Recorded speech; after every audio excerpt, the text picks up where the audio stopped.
This is Corolla Digital.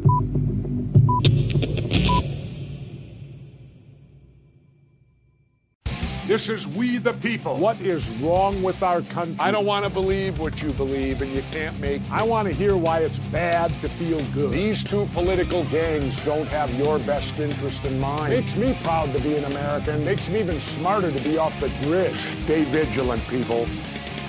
Abraham, light up that joint.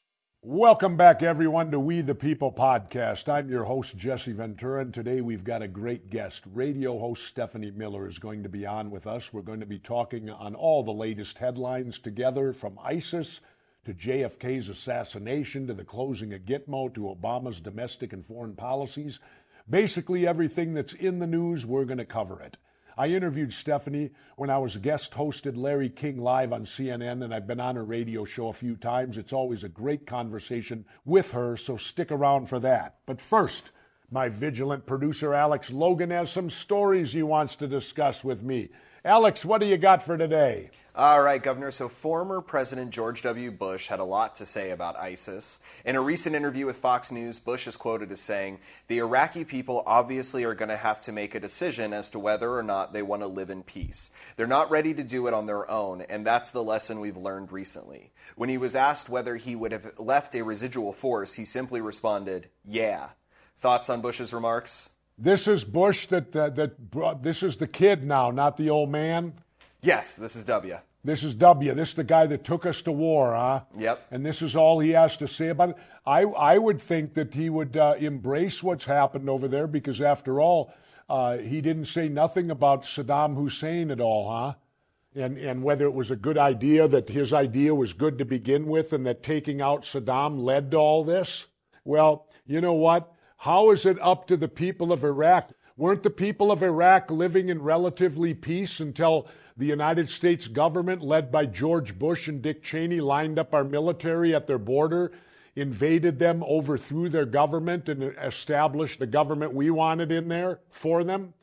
And they didn't exactly greet us like liberators, did they? So how can George Bush talk at all about whether the Iraqi people want peace or not when he's the one that brought war to them?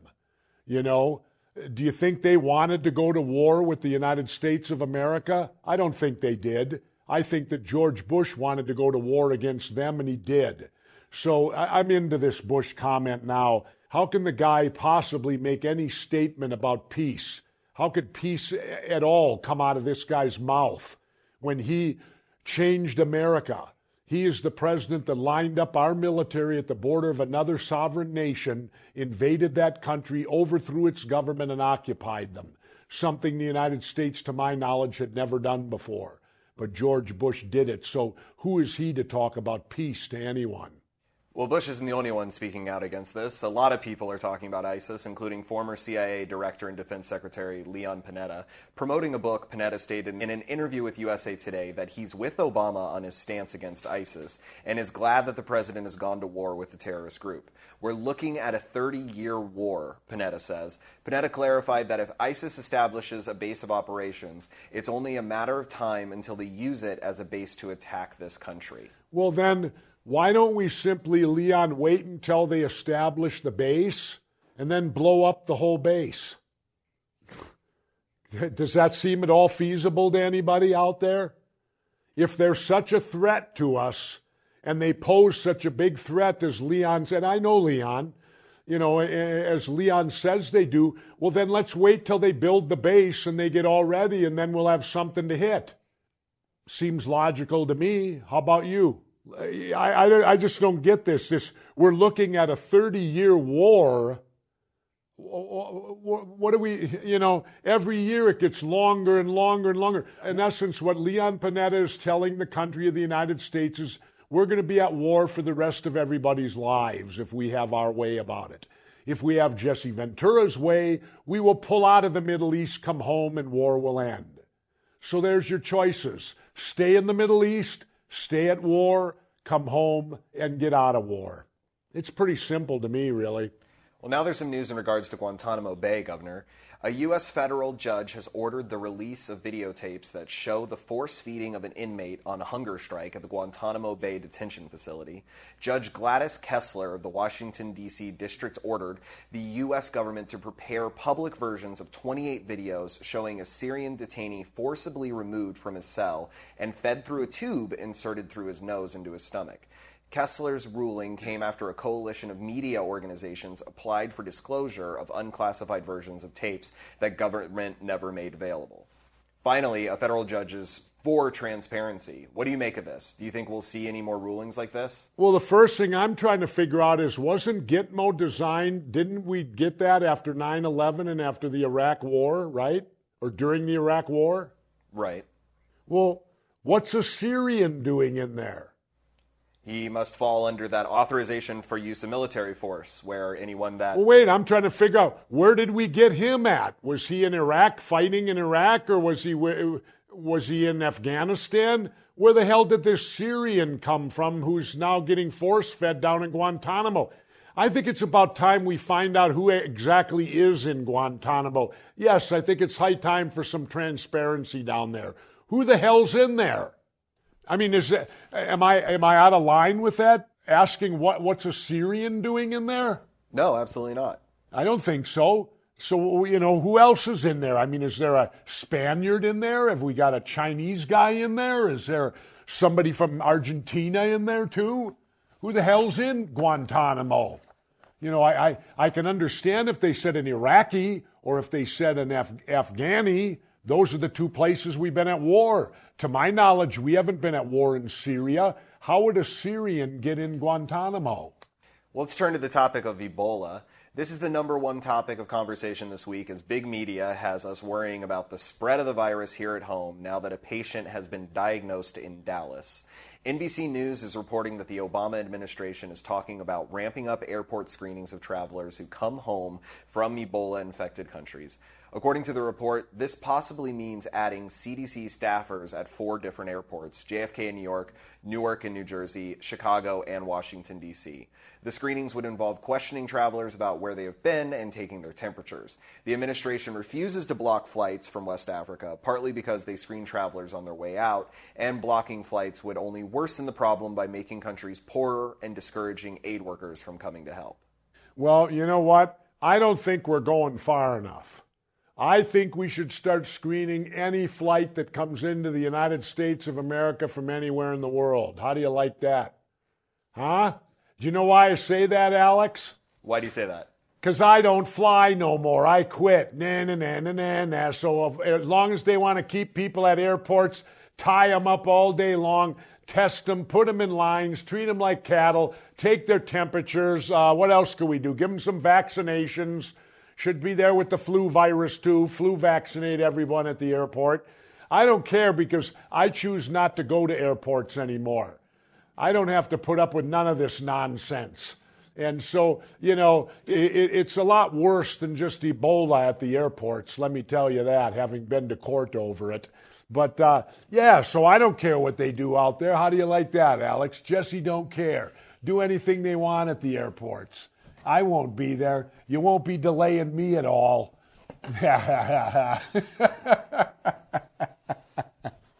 Sometimes it's fun to go back to being villain Jesse of the WWE, too, And, easy to slip right back into it. No, I think that we absolutely, let's pull out all the stops. I think we should be Ebola checking anyone that comes into our country, whether it's by air, whether it's by whatever methods, except for driving. Well, let's move on to the income gap. The Associated Press reports that the wealthiest Americans are giving a smaller share of their income to charity, while the poor and middle-income Americans are donating a larger share, according to an extensive analysis by the Chronicle of Philanthropy. Americans who earned $200,000 or more reduced their share of their income they gave to charity by 4.6% from 2006 to 2012. Those earning less than $100,000 donated 4.5% more during the same time frame. Well, it just goes under that old cliche, the rich get richer and the poor get poorer. So it's the poor and the middle class taking care of the poor, and the rich should feel a little bit ashamed, But then again, The rich are busy paying lobbyists to fight so they don't have to pay taxes. So you can understand where the wealthy of wealthy people, where their money's going, It's going to offshore accounts, and it's going to high-priced lawyers so that they can get out of paying taxes. Who could blame them for that? Right, Alex? Right.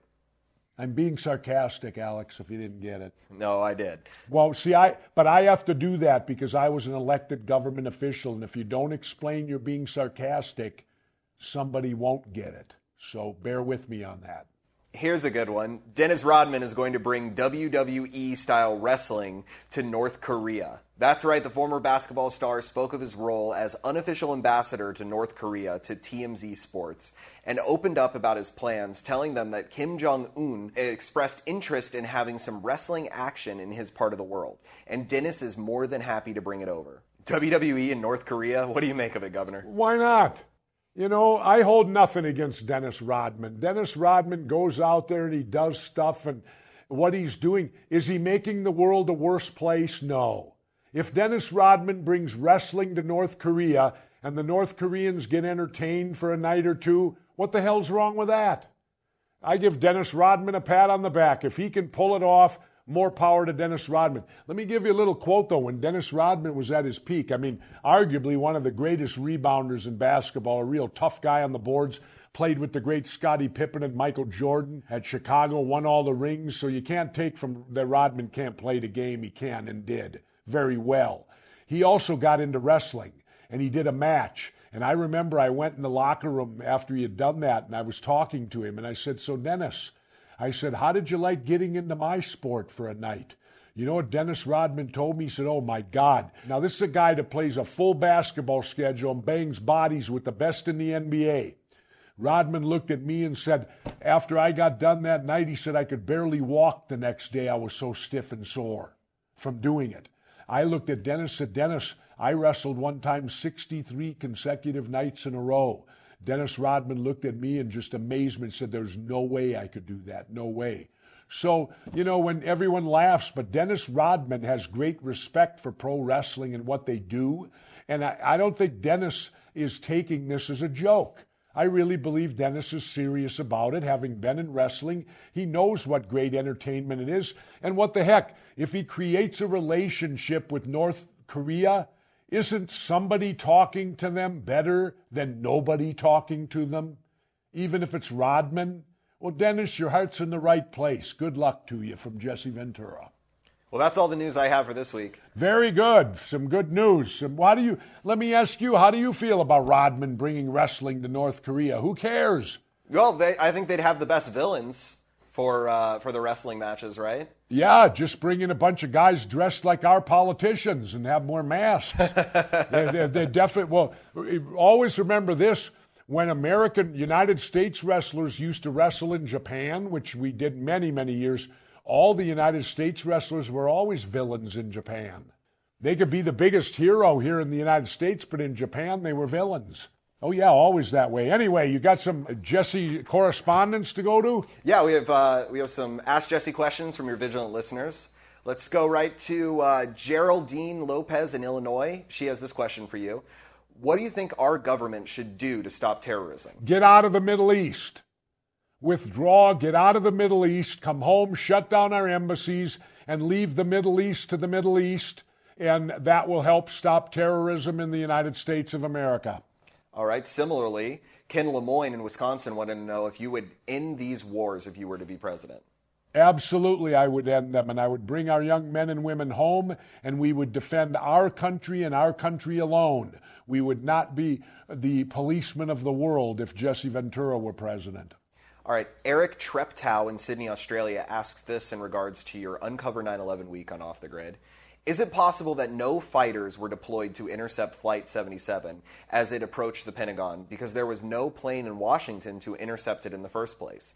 And if it indeed was a passenger aircraft that hit the Pentagon and not a cruise missile or one of those global Hawk drones, doesn't the Pentagon have some sort of air defense system in place to shoot down unfriendly or restricted aircraft that approach or enter the Pentagon airspace? They're supposed to. As I said, what happened on 9/11, 19 Islamic terrorists armed with box cutters defeated our multi-billion-dollar air defense system while conspiring with a bearded guy in a cave in Afghanistan. So, yes, the Pentagon's a no-fly zone, as is the White House, as is a whole bunch of stuff out there in D.C.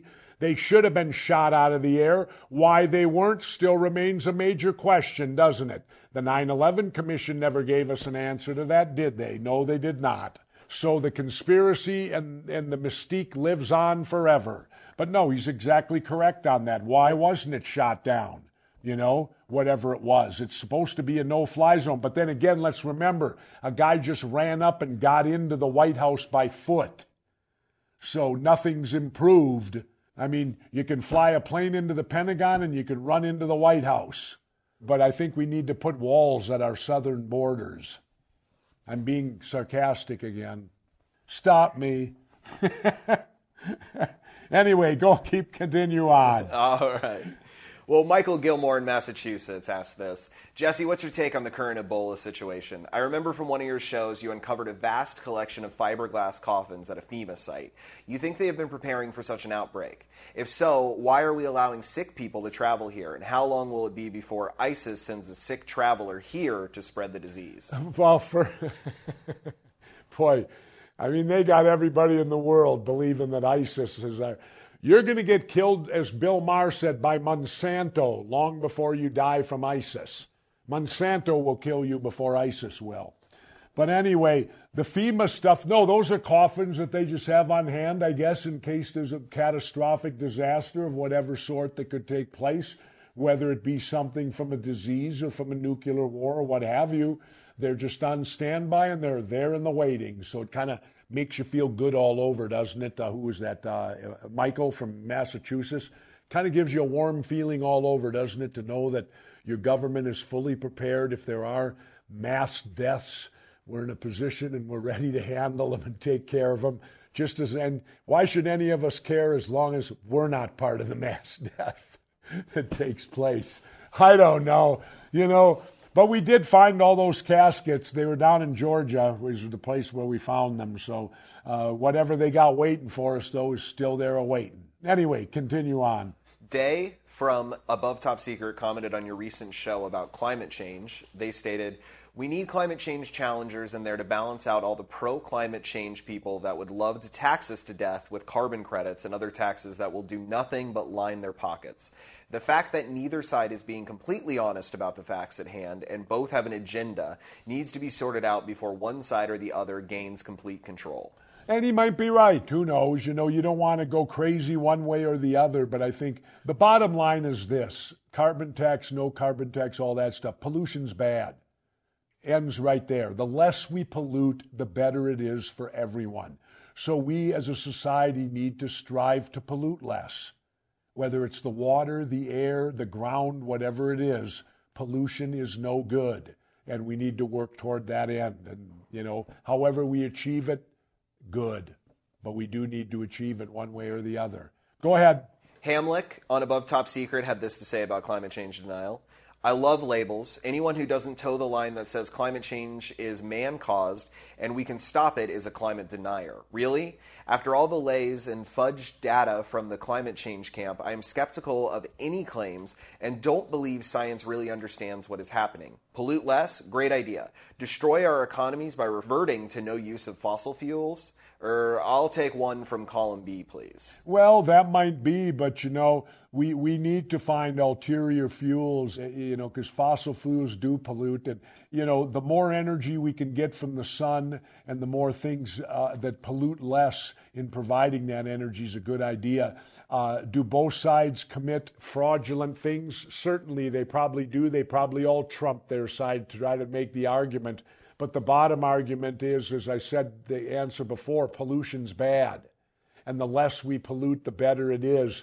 So regardless if you think they're lying to you on the statistics, they really aren't. Because when you look around and see wildlife, I live down here in the Baja. I've only been here not even hardly a decade. And I'm seeing the fish population drop dramatically. Why? Why is it dropping so quickly? It's something to be concerned about. Let's move on. Julius B. had this to ask. Do you think President Obama and his administration is doing a good job? Do you think he has misused his powers for personal gain? I don't think we'll find out if he's misused his powers for personal gain for a while yet, because that usually doesn't surface till a little bit after they're gone. Do I think Obama and his administration have done a good job? I think they've been average, but I've been very disappointed. But then again, as Stephanie Miller and I talked and pointed out, the Republicans have been nothing but obstructionists the whole time he's been in office. So we've really had a government for the last 8 years that can't do anything, and it's probably based upon more the Republicans than the Democrats, because the Republicans won't allow anything to happen. In other words, the Republicans won't give the Democrats enough rope to hang themselves, and maybe that's because the Democrat position wouldn't require them to get hung in the end. I don't know. What they've done is taken a position that nothing's going to happen, and they're hoping that by doing that they can simply win the elections on scare tactics and religion, which they very might well. Scott Dickinson in Washington asks, what are your thoughts about Elizabeth Warren running for president? I find Elizabeth Warren very refreshing. She truly seems to be a person who wants to break away from the corporate-controlled government that we have today, and I think that's a good idea. I think she's a person that'll bring governing back to the people. She comes from very meager means to begin with. She knows what it's like, to come up through a system and earn her way to the top. So I think we could certainly do a lot worse than Elizabeth Warren, I'll tell you that. And finally, you've been getting a lot of requests for meetings, such as this one from Nathan Brooks in Texas, who asks, how do I get to sit down with you and pick your brain? Watch Off the Grid or my podcast, We the People. There's the best way to sit down and pick my brain, because physically I can't be everything to everyone. So I'm here on the internet and I'm here podcasting so that you can have access to Jesse Ventura anytime it's convenient for you. I'll keep putting it out there. You keep watching it. And that's the best we can do about it. What a softball you threw me on that last one. Should be embarrassed back at the command center. That's it for today, everybody. Thanks for sending your questions and comments. Keep sending them to Aura TV, and maybe I'll answer your question on the air or on We the People or Off the Grid. In just a few minutes, I'll be talking with Stephanie Miller. But first, my vigilant listeners and sports fans alike, I want to talk to you about DraftKings. You still haven't checked out DraftKings.com? What are you waiting for? DraftKings is the one-week fantasy football site founded by sports fans for sports fans. There are no season-long commitments, so play whenever you want. Got an injured player? No problem. It's like a new season every week, so you're never stuck with the same players.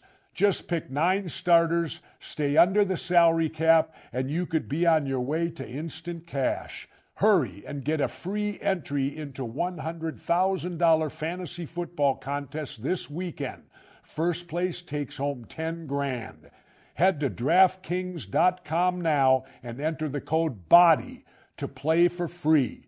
DraftKings.com. Bigger events, bigger winnings, bigger millionaires. Enter BODY for free entry at DraftKings.com. That's DraftKings.com. All right. Now I'd like to welcome the progressive host of radio's nationally syndicated Stephanie Miller Show and the Stephanie Miller Happy Hour podcast. She considers herself the perfect antidote to cantankerous conservatives. Welcome to the podcast, Stephanie. Thank you, Gov. Okay, Stephanie, the first thing I got to ask you, where did the term progressive come from? I mean, that's a term that's kind of come up on me that they now, instead of calling people liberals, they call them progressives. Is that the deal? Exactly. I can't use words that are non-FCC regulated here, right? Oh, you can use anything on this show. This is a podcast. Oh, can I? Okay. Absolutely. It's liberals they're too big of pussies to actually say that they're liberals. So yes, I'm a liberal and I'm proud of it. And so they now use the term progressive. That must be, I understand that they have to change that because they've done that with the word truth now. The word truth now is bad. Right. I mean, if you read, there's a great John F. Kennedy quote about why he's proud to be a liberal, and I wish more liberals today would say, yeah, this is what it is to be a liberal, and I believe in this. Yeah, well, I would consider myself a liberal, absolutely, especially on all the social issues. Yeah. You know, when it comes to liberalism, I'm completely that way. I don't want government sticking their nose in private people's business. What they do is up to them, and as long as they don't harm anybody else, I don't care what anybody does. Yeah. I mean, half the things you think I'm in love with you, and then the part we disagree on is what gives us our crackling sexual tension. Yeah. Anyway, Don't you think? Yeah, absolutely. Anyway, let's talk about what's going on right now. I mean, this thing with ISIS right now. I mean, I get so frustrated watching the national media avoid the fact that we're the ones responsible for ISIS being here. Don't you agree? Yeah, well, I do, and I'm, you know, I know you're sort of more up the middle than I am, but I mean, I'm sorry, I can't watch one more Bush administration official tell us what we ought to do in Iraq. When you're absolutely right, you cannot, and this isn't, oh, you're living in the past and you're blaming the Bush administration for everything. You've got to, in order to solve it, you have to look at how we got here, and that's exactly how we got here. You know, they created this by going in there in the first place. I mean, yes, given now we have to figure out what we do, but it's like now it's the best of a bunch of really bad options, isn't it? Yeah, completely. I mean, I sat back and looked and thought to myself, is Iraq better off today or were they better off with Saddam? Right. And I have to come to the conclusion they were better off with Saddam than they are today by far. Yeah, I would have to say I agree. I mean, it would have helped if George Bush had known the difference between Sunni and Shiites, because now we've mucked the whole, you know, that whole balance up over there, strengthened Iran. I mean, now look at all the bedfellows we're working with, right? You know, it's like now Saudi Arabia is like, yeah, as soon as we finish this beheading, we'll go help you get those guys that are beheading people. Right? You know what I'm waiting for, Stephanie, is the fact that if we've got to go back in there and we have, as they like to use the terminology, boots on the ground. Right. I've already gone public and said if we have to go to boots on the ground, Bush and Cheney should be the first two pair. Yeah, exactly. No, I mean, they missed their chance earlier in life. When Vietnam was here, they both duck and hid. And, you know, Dick Cheney got his 5 deferments. You know, he was exceptional. Most people got 4. Dick managed to get 5. Right. And I think that he should have a second chance now. And if we got to have boots on the ground, that those two should be leading from the front rather than the rear. Yeah, and you know who says things like that? Guys like you that have served. And you know, I don't know if you saw that there, you know, a new memorial went up, a wounded you know, vet memorial this past Sunday in D.C. And I loved what one of the quotes on the glass panel is. It said, "There are no unwounded soldiers in war." I mean, they aren't. They all come home with something, you know. I mean, whether it's PTSD or you know, actual injuries and I think you're right. And you know, they were saying they put it up right near Congress, so, you know, hopefully they think twice while they're going to vote on another war. Well, yeah, I said this when I in one of my books, I stated unequivocally, if I became the president, I would work to pass a law that if there's a vote to go to war in this country by Congress, that every congressman and senator and anybody that votes to the affirmative has to pre-designate a family member who begins military service at that point in time. Yeah. I just got a little shiver up my spine when you said if I were president. I got a little thrill about that. I got a thrill up my leg about that. I'm having too much fun to put myself into that damn job. Yeah, right. No, I mean, look at Obama right now. He went in so virile and young, and I looked at him the other day, and he's turning gray just like Bill Clinton did. Oh my God! We just did a study today on the AirGov that said they actually did a study. He has grade 136%. They said that by the end of his office, he will have Morgan Freeman hair. Oh yeah, no, by the end of the study, there's no doubt about it. I mean, Bill Clinton went through the same thing. Bill Clinton come in, this virile former governor from Arkansas, dark, wavy, beautiful hair, and by the time he got out of office, his hair was completely white, and if he grew a beard, he'd look like Santa Claus. Yeah. I mean, but I still maintain that I think this president has just, you know, and maybe by virtue of being the first black president, I think he has been up against an almost constant wall of just obstructionism, in some cases racism, God knows what. But I know I saw him the other day on press conference. I thought, God, he looks old and sad. And Oh, yeah. like, No, you know. he has been, but, you know, he brought it upon himself, I think, a little bit in the fact that he ran with the people wanted change. I mean, they wanted a change. That's why he won so overwhelming. And the problem was when he got in there, he didn't give them any change. Nothing changed. And that's yeah, but and, I know here. Here's where you and I depart, though, is that it's like I get it, and the media's always invested it. They're both the same, and both sides do it, and I just think that is provably, demonstrably false. When you even look at any kind of degree of filibusters, you look at that they have voted no on everything, on anything he's tried to do. The Affordable Care Act was their idea originally. I mean, it was Heritage Foundation. It was Bob Dole's plan. Like, I just think it's provably, I mean, look at now. We're dealing with Ebola. Guess what we don't have, Gov? We don't have a Surgeon General because they won't approve anybody for Obama. The sequester cut funding for the CDC and the Institutes of Health. It's like, anyway. Okay, you know all what I'm right, saying. okay. Stephanie, on your side, where's the fight on your side then? What do you mean, where's the fight? Your side kowtows to them. Your side gives in to them. My big beef against the liberal side is that you stand for nothing. You won't stand up. One thing I'll say about that, and I come as a total independent. Right. And this is my observing. As much as I despise the Republicans, I got to give them credit. Those bastards will fight. Yeah. But the Democrats, the Democrats just give in. And I saw it in Minnesota government. And I'll tell you how, Stephanie. I fought for my entire 4 years in the state of Minnesota to give equal benefits to partners for gay people that worked for Minnesota government. Right. I leave office. Within 2 years, they lost that benefit because it was the first thing that the Democrats bargained back to the Republicans in their negotiations. Yeah. They had it for a couple of years, and I watched the Democrats give it right back. And I turned to the gay people of Minnesota.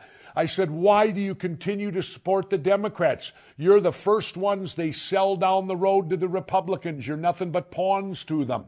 And I said, why don't you join the independent movement with me?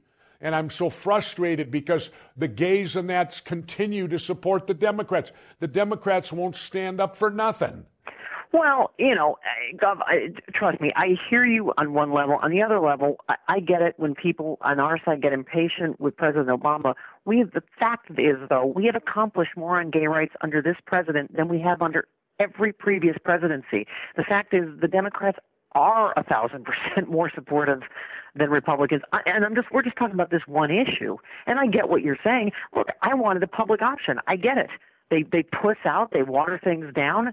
To some degree, it's frustrating for everybody. I get what you're saying, but you can't tell me that if you're a gay person, you don't see the Democratic Party is much more supportive of your rights than the Republican Party en masse has voted against gay rights at almost every turn. Here's what it comes down to, Stephanie. It comes down to the quote by the late, great Jerry Garcia of the Grateful Dead. And Jerry Garcia said, if you're made to pick the lesser of two evils, it still means you're picking evil.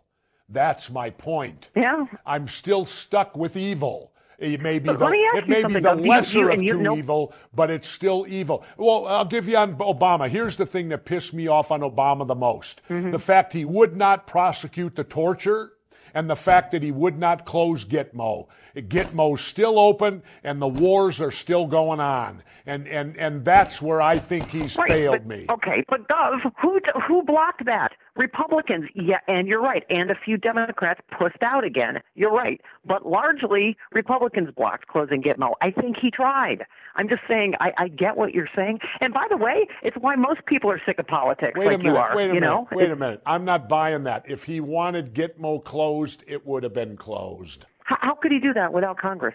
How could he do that without Congress? By talking out about it. Do you know what the first thing I'd do if I became president, Stephanie?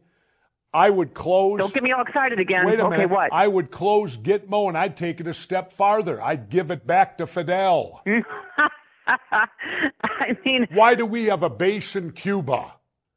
What on earth do we have a base in Cuba for? Listen, I don't know. I think you look, and I think you know this about me. My dad ran for vice president with Barry Goldwater. Right. My dad was a prosecutor at Nuremberg. Right. So trust me, I know what war crimes are. My dad knew what war crimes were, and guess what? We said it was torture when they did it to us.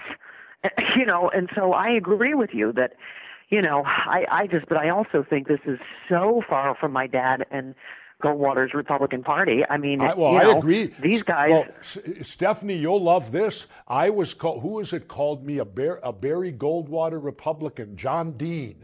Yeah, well, he was, as you know, Barry was very openly pro-gay rights, pro-choice on the Senate floor in the 80s. Oh, see, I was just kind of stunned over that because I was only like 13 years old then, and I really didn't get into politics or nothing like I do today. Yeah. But I remember, the name Barry Goldwater, and just John Dean labeled me in a book as a Barry Goldwater Republican. Oh no, I think that's right. I don't think the Republican Party would have Barry Goldwater, my dad, today. I mean, they've gone farther right than even, that's what I'm saying. They keep going farther right.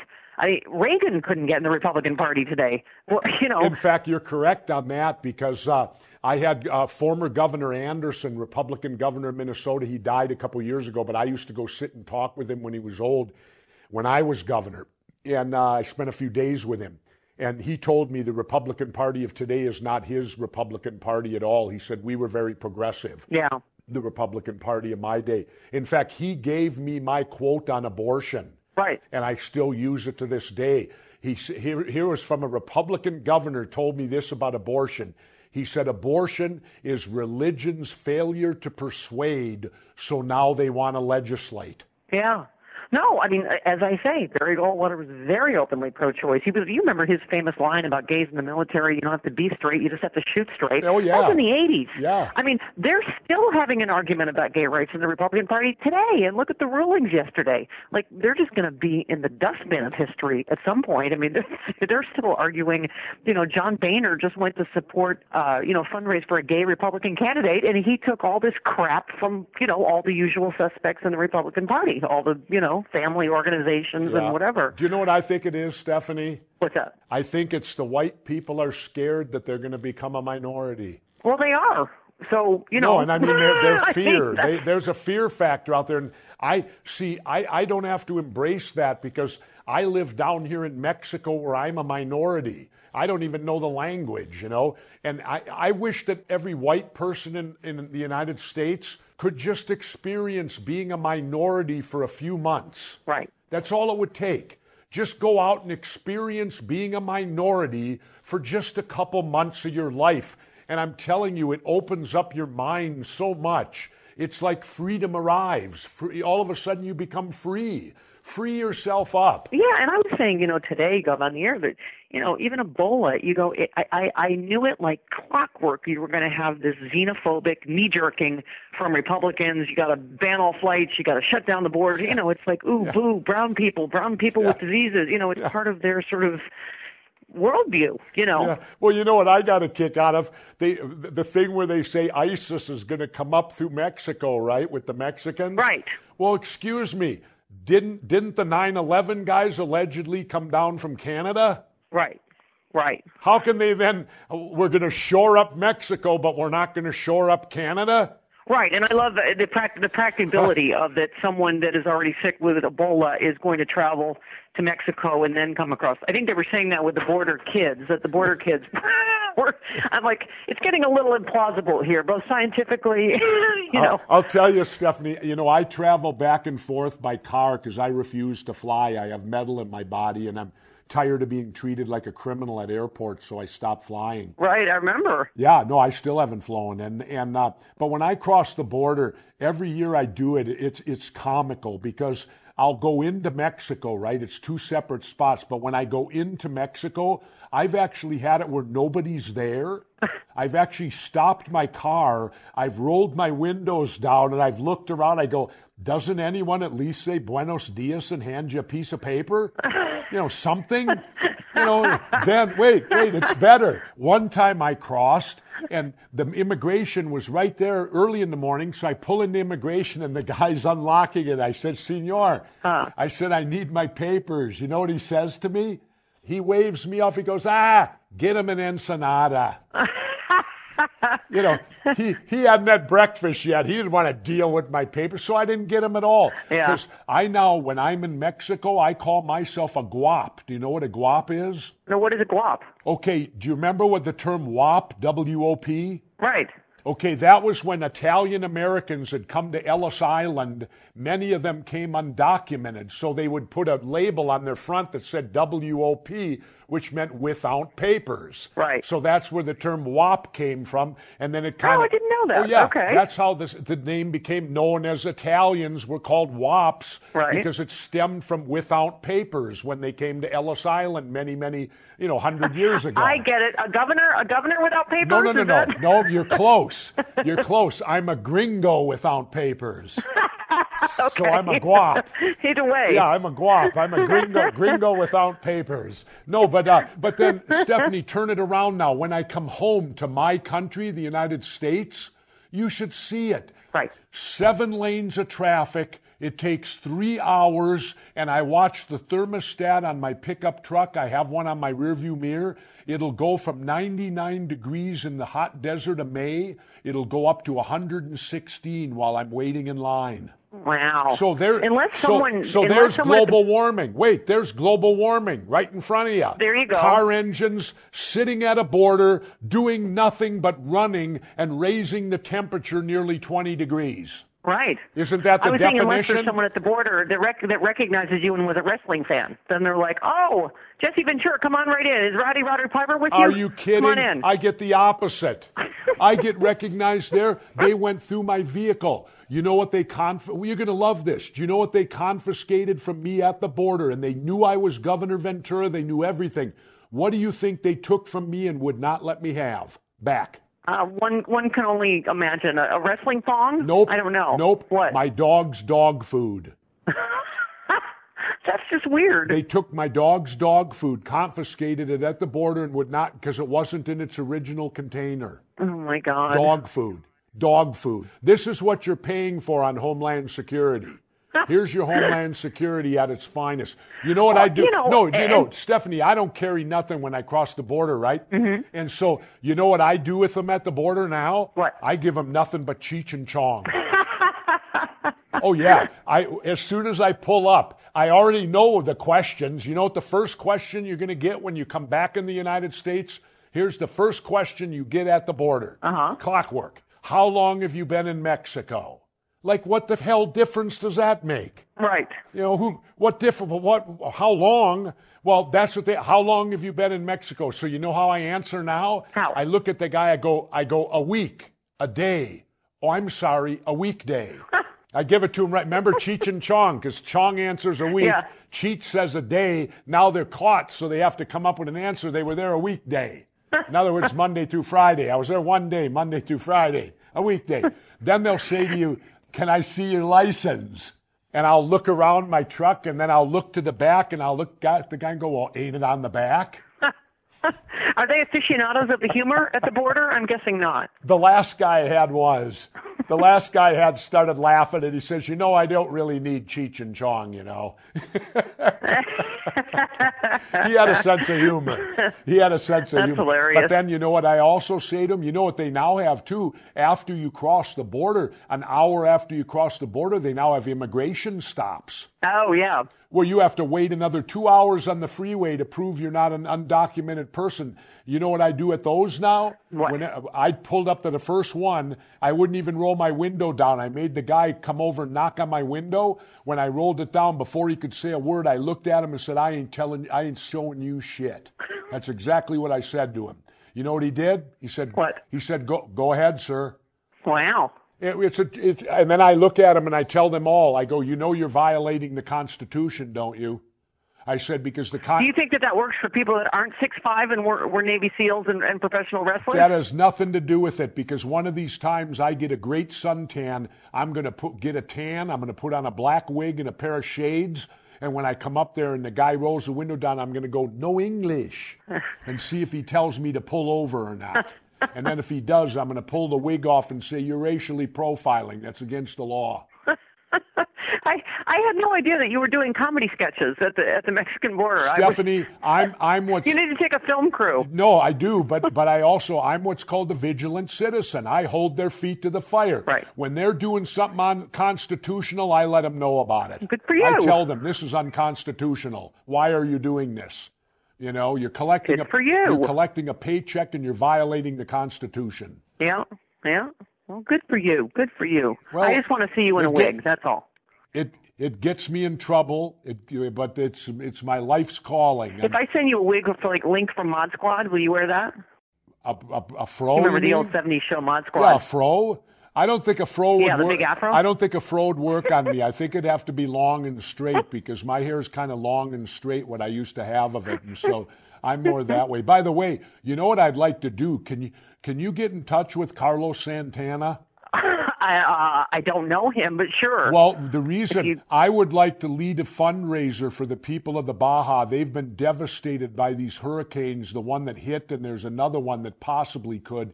It's as bad as Katrina down there. 80% of the people, the electricity is gone, and nobody up here is doing anything to help these people. Nothing. We're ignoring them. Well, once again, not to get my partisan shots in, but you've got one party that doesn't believe in climate change or doesn't believe it's man-made or doesn't believe we should do anything about it. You know? Whether that's it or not, that's irrelevant. This is us. This has nothing to do with government. This is us, the people of the United States. Right. We have a lot of brothers right below the border where we vacation a great deal. We love it down there. I personally live down there. Right. And they're devastated right now. I'm heading down there quick, not just to do my show, but also to help out when I get there. Yeah. Well, good for you. You know. Good for you. Well, to me, you know, these storms, we saw what Katrina did to the United States of America. We felt the pain. Well, think of the people down in the Baja that are feeling the same pain as we felt right now. Yeah. You know? Well, I mean, it's, you know, and it's happening more and more often, you know, more and more extreme weather, and it's affecting a lot of poor communities around the world. I mean, that's why that's the whole debate at the UN, you know? Yeah, and a lot of good it's going to do.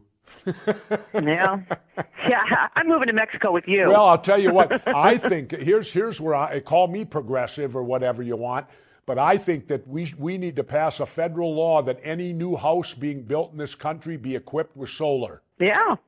It should be added into the price of the house. Let's get added right into the price of the house because you can do it for about $10,000. Yeah. No, I mean, I agree with you. I think you know, on a larger scale about, you know, why isn't anybody, you know, we're Americans, we're not able to do bold things like that anymore. We put a man on the moon, and you're right, because of politics, we got to water everything down, and everything's political, and everything's like, you know, you got to bargain this away, and you can't, you know. But I mean, just that, you know. Let's start a war. Instead of warring in the Middle East, let's start a war on renewable energy. Yeah. Let's start a war on making us self-sufficient. Let's take all this money that we're putting down a rat hole in the Middle East fighting these wars, and let's put it towards making ourselves energy self-sufficient from the rest of the world. Yeah. And if we become energy self-sufficient, then we don't have to be the policemen of the world, because then Exxon and them can go take action. Now I'm going to shock you with something, though, Stephanie. Even after hearing all that, I do not believe oil is a fossil fuel. What do you mean?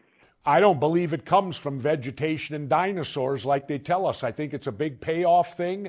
I think it's being done to make us feel there's only a finite amount of it. Now, don't get me wrong. I'm not for burning it, and I'm for alternative. And here's my reasons why. Listen to this. Mm-hmm. During World War II, we could not embargo the Germans, the Nazis, because they were already creating synthetic oil, right? Mm-hmm. Well, you didn't need fossils to make synthetic oil. It's not part of the equation. Now, I'm not a scientist, but H2O, that's 2 part hydrogen, 1 part oxygen, you get water. Well, to get oil, you don't need a fossil. Second point, the Russians. Mm-hmm. The Russians have never had an oil shortage because they do what's called deep well drilling. They go down so far into the Earth's core to get the oil. How would a fossil get down there, Stephanie? Wow. Is this all going to be on the test? Because I didn't write half of it down, and now I'm confused. There's no test, but I just want to open people up. I think we're being bushwhacked on oil being... here's what I believe. I believe that the Earth itself is an organism, right? What? Oh, excuse me, Freudian slip, Dr. Freud on line 3. Organism. I believe the Earth is a living organism, and that oil might be its lifeblood, that it creates it. Mm-hmm. Because how would oil get down to the core of the Earth if it came from dinosaurs and rotting vegetation? Ain't no trees in the middle of the Earth. And what's the only way to get it to shoot up? An orgasm. Yeah, right? There you go. Okay. There you go. I'm just messing with you, guys. I know, but I mean, think of that for a moment, Stephanie. The reason I say this, I do a lot of book reading when I'm down in Mexico rather than watch TV. Right. And I read a book from a guy on Harvard who says that he called it the Great Oil Hoax. Right. He said oil is not a fossil fuel. We're being told that so they can control the prices of it. If they tell us there's only a finite amount of oil, that's how they control pricing then, isn't it? Yeah, well, I mean, I hear what you're saying, because I do think that, it is, none of us ever seem to know exactly why are our gas prices going up or down, and, that people blame this president or that president, or, oh, this happened, and you're like, when they even talk about, like, the Keystone Pipeline, it's like, that doesn't go into your friggin' gas tank, you idiot. Yeah. It goes on the world market where we buy it like everybody else. It doesn't even go there. It's due to go to China. It ain't even going on the world market. Right. It's going to China. But no. Think about it though, Stephanie. Think about, and I don't mean this, but we're old enough to remember. You remember the first gas shortage of the 70s? Mm-hmm. Mm-hmm. They told us we were running out. Right. It's now 2014, and we're using more than we've ever used, and we're not even close to running out, are we? No, it does not appear so. There you go. I'm telling you that the oil thing's a hoax. It is not a fossil fuel. I gotta get you on my happy hour podcast, and you and Jim Ward can get going on all of this stuff. Well, because I would. I do a lot of reading when I'm down in Mexico, when I'm down there, and I do not like to read fiction because fiction's just somebody else's imagination. I try to read history, and I try to, divert from other things other than the killing of John Kennedy all the time, although I do. That is one of my favorites. But anyway. I would never have to work again if I just sat down with you and Jim Ward and a couple of cocktails and said, hey, you guys have any thoughts on the JFK assassination? Well, I'll put it to you this way. Anybody that thinks Lee Harvey Oswald did it today has not done one shred of investigative work, because once you get into it, even on a small level, you clearly see that what happened in Dallas was not a lone nut from the 6th floor of a book building. Yep, I hear you. I hear you, it was sir. Not that. I'll even go so far as say, I get criticized a lot for questioning 9/11, but I'll state this: I know more about 9/11 than most anybody does. I did 2 complete television shows on it where we investigated it. I've spoken to people who lived through it, who actually lived through it, who tell a far different story than what the government told us. And then I ask people, whom should I believe? Should I believe the government, or should I believe these people that lived through it that tell me a different story? Yeah, I remember that. We had you on for that last special. Oh, it's very interesting stuff. Anyway, were you always like that? Did you always just question authority or? Well, I'll tell you what it was. My dad, I have a unique family in that we're all veterans. My mother and father were both World War II veterans, and not too many people can say their mom was. Right. Wow. But my mom was a nurse in North Africa. And but my dad had 6 bronze battle stars. He was with the anti-tank division, the tank destroyers, 699th, I think they were. Wow. And he was in North Africa, Normandy, the Battle of the Bulge, Remagen Bridge, Anzio, and Berlin, and survived. And he was 36 years old when he went in. And but my dad had retired. He did not get married till he was 40. So my junior year of high school, my dad had already retired from working for the city of Minneapolis. So he was at home every day. Well, I remember coming home in the early 60s, before the hippies were even around, and my dad was already speaking out against the Vietnam War. My dad was speaking out against the Vietnam War before the hippies were. He told me at that time, he said, somebody's making money. He said, this war is bullshit. He said, somebody's making money over there. That's the only reason we're there. And you know who made the most? You know what ticks me off? Who made the most money? Halliburton. Because Halliburton was brown, and whatever they are. Yeah, talk about the Republican Party changing. You remember it was Eisenhower that coined the phrase military-industrial complex, right? Yep, exactly. And like I said, it's, no, my dad was against the Vietnam War before the hippies were, yet both his sons went and served in it. Wow. Well, that's, yeah. I mean, I see what formed you, but like I say, I always, like you say, I give more credence to people that served. Like you said, it seemed like the whole Bush administration was made up of chicken hawks. Yeah, my dad loved to tell stories. He told me one story. He didn't talk much about World War II, but he said when they went into Cologne, France, I guess. He said, yeah. I forget the name of the general, but he said we had just taken Cologne, and he said General so and so wanted to get his picture taken on the steps of the cathedral. The famous cathedral there, to make it look like he led the charge, and my dad used to say those generals, he said they don't even come in till it's so safe a mosquito can't bite them. Yeah. And he said that's when they show up, and then they get all the medals for it. Yeah. But he said this general showed up to get his picture taken on the cathedral steps of Cologne. Yeah. And my dad said we didn't have the city fully cleared. He said some German sniper shot him right between the eyes when he was posing on the steps of the cathedral. Oh, God. Yikes. I know. I mean, I remember when the Republicans shut the government down. Remember, and the memorials were shut down, and then they all ran out to get their pictures taken with the veterans that couldn't get into the memorials. And I'm like, what are you talking about? Well, it's a crazy world we live in, Stephanie, but I will state this to you. I am an advocate for peace completely today. In fact, I would tell you this. If it were today, I'd be a conscientious objector. Yeah. Yeah, I hear you.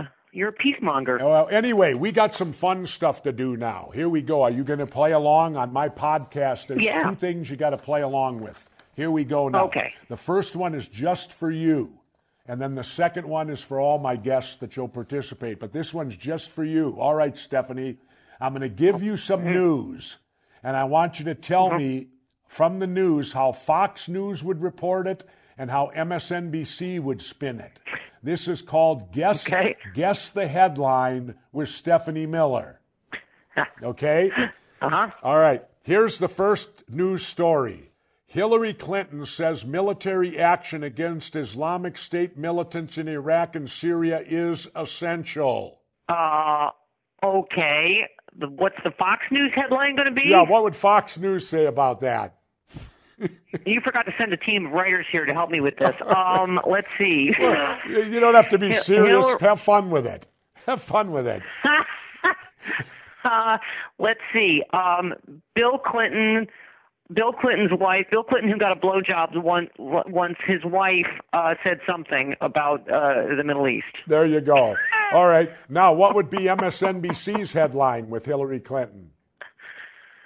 Neocon Hillary comments on Middle East. Okay. Right? There you go.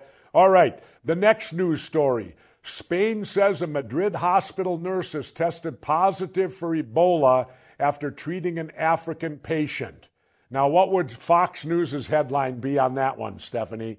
Ebola strikes again because there's a black guy in the White House. Okay.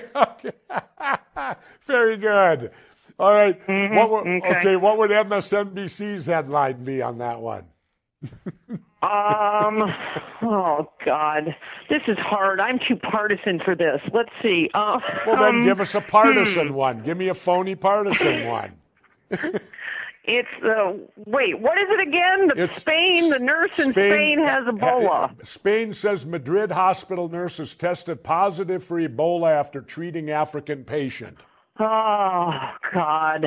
I give up. And MSNBC says what? Says, I don't know. It's too hard. I need a drink. That's probably what they'd say. Very good. And okay, and there you go. Here's the final news story, and this one's right down your alley, Stephanie. Here's the final news story. Fox News, MSNBC. Governor Rick Perry says he's creating a state task force to ensure Texas appropriately responds to the infectious diseases like the Ebola virus. Now, how would Fox News portray that of Governor Rick Perry? Okay. Governor Perry proves deregulation of Ebola businesses works. There you go. I don't know. All right. I pulled that right out of my ass. That was pretty good. Not bad. I would have gone kind of the same route. I would have gone, Rick Perry has solved all health problems for the world. Yes. Who needs Obamacare? We got Rick Perry care. There you go. Who needs Obamacare when you got Rick Perry care? And then MSNBC will say Governor Perry has 3 ways to cure Ebola. He forgets the third one. There you go. All right, there you go. Anyway, now, Stephanie, you're going to play the game that all my guests play. All right. It's called If I Were President with Stephanie Miller. It's time to play If I Were President with Stephanie Miller. Okay, Stephanie, let's pretend that you're the president-elect. It's 2016. You're the president-elect. Tell us what you do. Now, again, have some fun with this. Okay? First question, Stephanie. The first thing you do in the Oval Office. Oh, boy. Actually, I always say if I were president, I would do 3 things. I would drink, I would cry, and then I would quit. That's pretty much what I would do. All right. Be a combination of George W. Bush and Sarah Palin. That's what I would do. Jesus. But then I'd have to ask, this is a follow-up question that's not on the list then, Stephanie. Who the hell's the VP if you're quitting that quick? My vice president would be, let's see here. Let me think about it. No, I just need to know. It would be a comedian. I'm Roseanne. It would be Roseanne Barr. Roseanne Barr. Okay, so she'd end up president then, following with the first thing you do in office. All right. Number 2. Well, that was better vetting than John McCain did. Okay. Very good. All right. Number 2. Question number 2. Your first day. Who's the first person you'd hire? Stephanie Miller's president. Who's the first person you'd hire? Let's see. I would Carrot Top as the press secretary. Carrot Top. There you stop right there. Carrot Top's the press secretary. All right. Yeah. Now, you're the president. Who's the first person you'd like to meet? Beyonce. In the whole world? Beyonce, of course. Beyonce? Really? All right. That's interesting. Number 4. All right. Which comedian would you pick for your first White House Correspondents' Dinner? Oh. Who would you want to make fun of? Stephen Colbert. Who? I guess I'd have to say Stephen Colbert. He was my favorite. Okay, Stephen Colbert. All right. And 5. The president you'd most want to model yourself after. Let's see. If it weren't for body image, I would say Howard Taft, but I'm going to go with John F. Kennedy. And why would that be? Because he was proud to be a liberal. Okay. You know why I say Kennedy? Because I say Kennedy too, and you know why I say it? Why? He's the president that served the least, so he had to be the best. Oh, you're such an anti-government scamp. That's why they got rid of him. He was the best, yeah, exactly. So they got rid of him. He was the greatest president ever. Yeah. They had to get rid of him. We can't have that around here. Somebody that actually cares about the people. Right? Got to get rid of that. Anyway, Stephanie. That's craziness. Thank you very much for coming on the podcast with me today. It was a lot of fun. This was fun. You got to come back and do the Happy Hour podcast for me now. I will, but remember, I can't drink, so everything I do is sober, but I'll still be funny. That's all right. You'll just hold me up. Okay. Love you, Gov. All right, thank you, Stephanie Miller. That's it for today. I want to thank again Stephanie for joining me on this edition of We the People podcast. Be sure to tune in to Stephanie's syndicated radio show, The Stephanie Miller Show, as well as her podcast, The Stephanie Miller Happy Hour podcast. And remember, people, stay vigilant, even if it requires you to stay awake.